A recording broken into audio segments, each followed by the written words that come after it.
Okay, I want you to take a second and imagine something for me. Think about all those tiny creatures we just totally ignore every single day. And suddenly, they scale up to absolutely impossible sizes. Welcome to This Explainer, where we're taking one simple, tiny idea and stretching it to its absolute terrifying limits. I mean, we swat these things, we step right over them, we barely even notice they exist. But what if the rules changed? What if those creatures grew until they were the size of cars, or trucks, or even buses? The world as we know it would instantly stop feeling familiar. Just picture this. You're driving down a totally normal suburban road, you take a right turn, and crossing the street right in front of you is a beetle the exact size of a hatchback. Or imagine a kid playing in the backyard, looking up and seeing a butterfly as wide as a small car literally blocking out the sun. Our first reaction wouldn't be some calm scientific briefing, right? It would be pure chaotic panic. People wouldn't know whether to run for their lives, scream, or try to pull out their phones to film it. Any sense of disbelief would just completely vanish the second these massive creatures started moving through our cities. And this brilliantly illustrates exactly why this is such a nightmare scenario. In our normal world, an ant is basically just a speck on the kitchen floor. But at this massive scale, it becomes a towering, heavily armored machine. You see, insects are actually perfectly engineered for being small. Their entire biology is built around thick exoskeletons, incredibly compact muscles, and just lightning-fast reflexes. They don't need to be huge to be unbelievably powerful.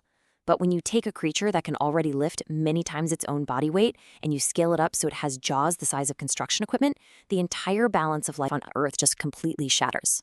Section 1. Meet your new giant overlords. The biological terror of scale. First up on the roster is the giant ant. And look, this isn't just a creepy bug anymore. It's a literal engineering nightmare. Ants already have this incredible pound-for-pound strength and flawless teamwork. Now, just imagine one single ant large enough to casually lift a sedan. Those tiny pinchers, they become massive hydraulic-level cutting tools. And the worst part is, because they're highly organized social creatures, you wouldn't just face one giant ant. You'd be dealing with highly coordinated, massive armies capable of tearing apart wood and steel structures and hollowing out entire neighborhoods from the ground up as they dig through the pavement. Oh, and then we have the giant cockroach. Cockroaches are already famous for being fast, being durable, and basically just refusing to die no matter how bad conditions get. Well, at this size of a car, that survival instinct becomes a full-blown survival horror trait. Imagine a creature this massive that can somehow still squeeze through large cracks in urban infrastructure, effortlessly climb straight up skyscrapers, and thrive in absolute filth. The sheer panic of a mass evacuation if a car-sized roach suddenly scurried through a subway tunnel or a dark apartment complex would be unprecedented, mostly because they'd be almost impossible to stop. Now consider the giant wasp. Small wasps are enough to ruin a picnic, but as an aerial threat the size of a minivan, their wings would literally create this deafening roar as they approached. Their stingers wouldn't just be stingers, they would be spear-like weapons. We are so far past the annoyance of a quick summer sting here. One single giant wasp flying low over a highway would completely paralyze traffic. An entire swarm? That's a literal aerial attack that would instantly trigger mass evacuations and shut down schools, parks, and open-air stadiums in minutes. And then there are the spiders. Now, I know, technically spiders are arachnids, not insects, but as the source material points out, absolutely no one is going to care about taxonomic accuracy when a spider the size of a heavy-duty pickup truck is crawling toward them. They already trigger this deep primal fear in us, but at this scale, they wouldn't just be pests. They'd become permanent biological terrain features. They'd move with silent menace across our skylines, and their webs would basically be industrial-strength nets hanging over highways, easily capable of catching drones, low-flying aircraft, and even moving vehicles. Section 2. The collapse of the ecosystem. This is when nature's mechanics become purely destructive. So insects play this absolutely essential role in keeping our planet alive, right? But at a giant scale, everything completely inverts. Take pollination, for example. A giant bee might still try to pollinate a tree, but it would result in what we'd call destructive pollination, literally crushing flowers and snapping massive branches right under its weight. Decomposition? That would happen at a massive, terrifying scale with giant larvae. And the food chain itself? The birds, the reptiles, the amphibians that usually keep insect populations in check would be instantly overwhelmed. The very foundation of the global food chain would be shaken to its absolute core. And that brings us to the immediate agricultural catastrophe. The source material paints a really grim picture here, stating, "A swarm of giant locusts could destroy an entire harvest in hours." Imagine giant caterpillars, giant beetles, and aphids descending on our fields. They'd strip every leaf, crush every stalk, and turn acres of farmland into barren wasteland almost instantly. Food production would completely collapse in regions all over the world. Prices would skyrocket overnight. Governments would be forced to issue emergency rations, and the military would basically have to be deployed full-time just to protect our supply lines. Section 3, waging war against the swarm. We're talking subterranean threats and intense military desperation. The absolutely crucial point here revolves around their terrifying multiplication rate, and honestly, it all comes down to this one number: 1. Just one giant queen ant.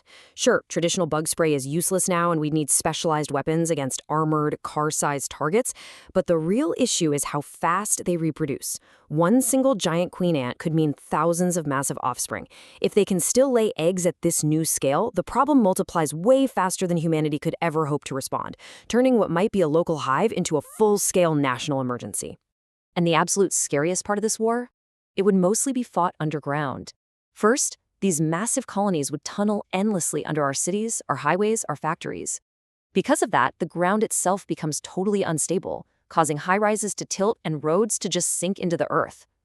Eventually, you get sudden, completely unpredictable tunnel collapses that swallow up whole districts that seemed perfectly safe just moments before.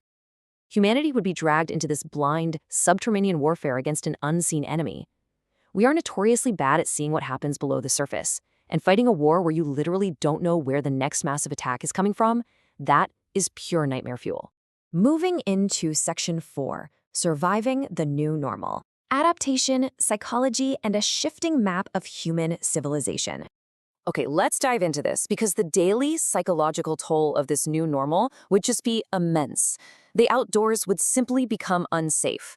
Forget about tourism, forget about camping, that whole industry collapses. Imagine nighttime, trying to get some sleep while hearing the terrifying, loud buzzing of massive wings and the heavy clicking of huge legs right outside your window. Medically, giant mosquitoes and ticks wouldn't just be annoying, they'd be severe, lethal public health hazards, spreading pathogens rapidly. Civilization's map would completely shift. People would abandon rural areas and forests, retreating into these highly defended, walled-off cities equipped with massive barriers, heavily reinforced roofs, and totally sealed transit systems. But, as the source text notes, there's a much deeper fear underlying all of this. What if they just don't stop growing? Scientists and engineers would be desperately trying to figure out how they scaled up in the first place. Was it a mutation? Radiation? Because if they can grow to car size once, well, today they're car sized, tomorrow they might be truck sized. What's stopping them from becoming the size of office buildings? It would be psychologically devastating to realize that human dominance on this planet is actually incredibly fragile, and that nature can just rewrite the rules on a whim. Yet, humanity is pretty famously stubborn, aren't we? We really don't give up easily. If we manage to survive the early chaos, the screaming, the running, the total ecosystem collapse, we would probably adapt to a managed reality. We'd start engineering heavily armored homes and vehicles with incredibly hard shells. Sealed cabins and insect-proof architecture would just become the everyday norm. And, remarkably, we might even find a way to coexist. Maybe giant bees are heavily protected so they can still act as pollinators. We might even figure out how to domesticate giant beetles to haul heavy cargo, or use giant ants to dig through rubble after earthquakes. We'd find a way to turn these biological horrors into massive biological machines for disaster recovery. Ultimately, we'd have to share this planet with creatures that used to be tiny but now completely dominate the landscape.